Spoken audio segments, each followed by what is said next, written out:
To collaborate to create a book like this, I mean, this book is so perfect for modern times because there's a lot of things in this book that we can learn from. And I mean, to come together and make this book happen, how? Is it like what Hollywood says? It takes magic to make a movie work?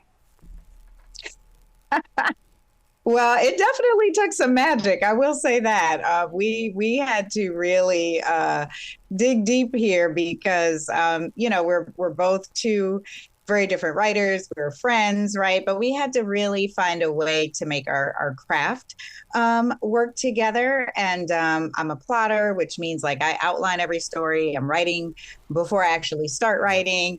And Catherine, you're not so much, right? You have like a different approach. And I'll let her talk about that a little bit. But in the end, we found a way to make the process work for both of us. And I think that's what's most important. How do you lay it out, Catherine?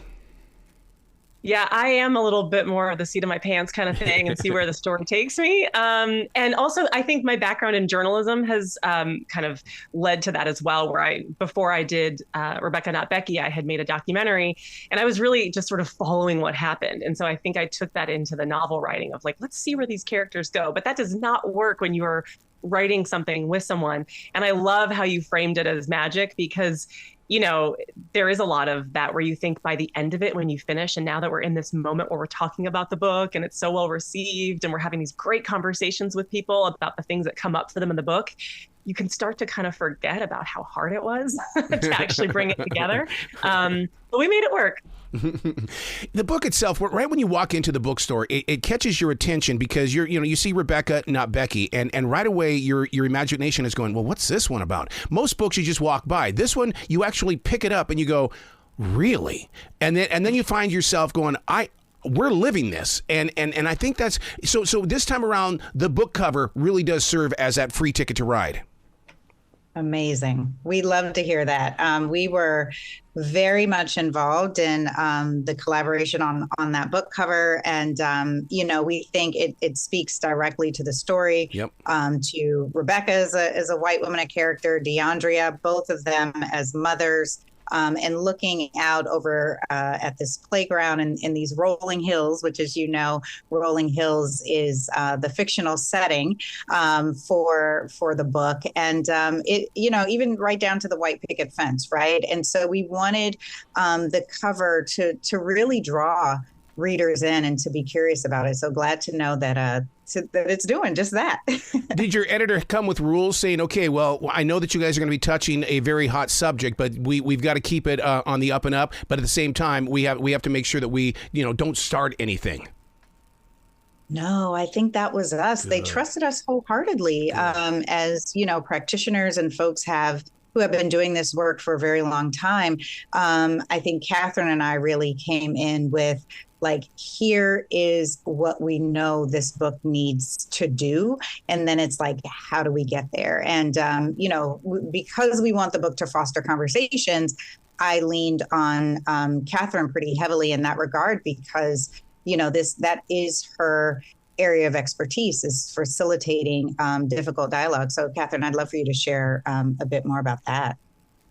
Yeah, there were a lot of people who kind of jumped on the bandwagon, so to speak, in terms of saying like, oh, okay, after George Floyd, there was this urgency to engage in this work. And while we welcomed a lot more people into the movement, which was really important, we also found that a lot of people were jumping in and not doing it with a ton of information and knowledge and analysis. And so we really wanted to help provide a way for people to have these conversations in a different way. So we weren't only living online, right?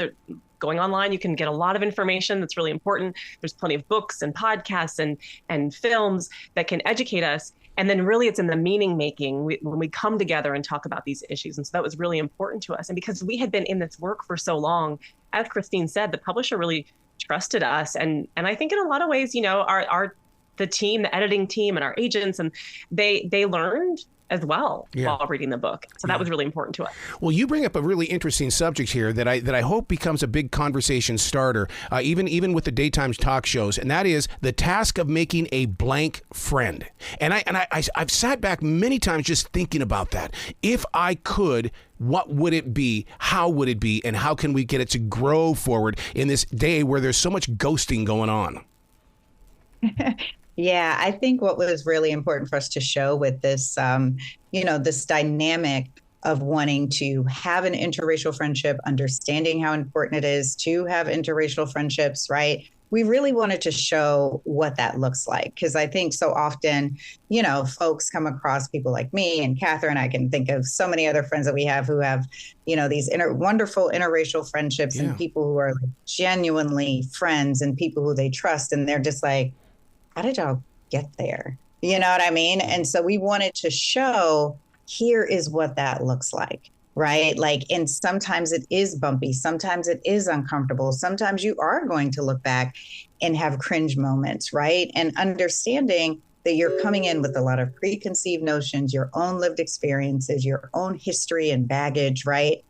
And, like the crux of any friendship, that trust has to be there. And that trust is earned over time, right? And it means that I can show up honestly and authentically, and I can say some of the hard things during times of racial strife. I can trust truly an ally. Like, there's so many layers and complexities to it, and I think we really wanted to show how that came about, and not just from DeAndrea's perspective, right? As a Black woman, like, oh, I'm in this new town. There's all these white folks. How are one of them? How am I going to be friends with one? But also, I think Catherine had a very real responsibility with her character, Becky, and what she showed, with her wanting to develop interracial friendships as well. I just want to add that when Rebecca sets out to say, I'm going to make a Black friend, what she does with that intention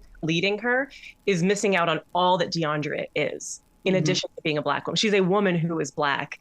And when we do that and we set out to do it in that way, then we lose the chance at authenticity in the relationship. I'll tell you, one of the things that I love doing in getting with the community is I'll sit there and challenge people. If you really want to know how to be friends with every generation as well as every nation, and that is, go get a job at a grocery store. Sit there on that register, because everybody in your community is going to come by you, and every one of them have a story. Now build up your personality and become stronger in the community. I love what you're saying there, because it points to the fact that we are a very segregated society still. And so it is, it's very hard to say, oh, I want to go and have a blank type of friend and go and seek that out and lead with that, when everything around us tends to be, we really do silo ourselves.